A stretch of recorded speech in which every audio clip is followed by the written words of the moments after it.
Yesterday, I posted a video on worship and how I believe that the church in America specifically has polluted and corrupted what true worship is. We've turned it into this theatrical thing that happens every Sunday morning for 30 minutes, and there's smoke machines, lights, 10 people up on the stage, and it's just this really emotional experience that is kind of disguised as, the Holy Spirit moving, but it's just an emotional thing.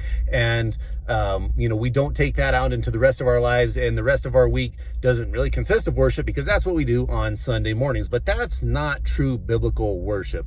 And I'd already planned on making this video, but in that video, in the comments, somebody asked a question.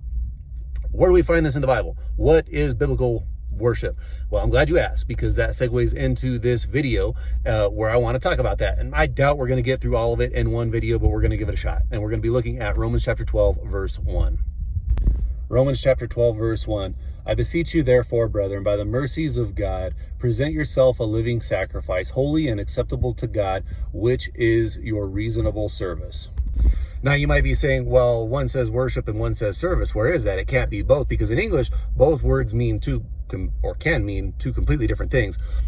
But the Greek word is latreia, and in Romans chapter 12, verse 1, it is worship is divine service to God. So everything that we do, all of our service to God, is what true biblical worship might be. I think Paul sums it up great here in just these few verses. Our bodies, presenting ourselves, our lives, presenting our lives as living sacrifices to God is what true service is. And therefore, that means that's what true worship is.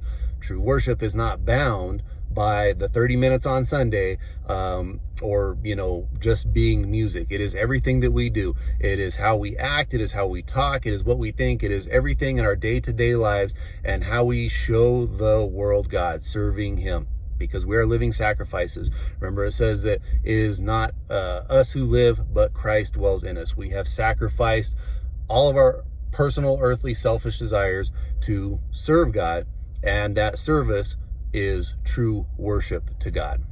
And again, I'm not saying you can't worship God on Sunday morning at 10 o'clock with all of these things happening. You can, but many people confuse that with worship with just that time. Worship goes beyond just that 30 minutes. It is supposed to be our lives daily, from the moment we wake up until the moment we go to bed. Everything that we say, do, and even think are supposed to be glorifying to God and showing reverence to Him. And that is true biblical worship.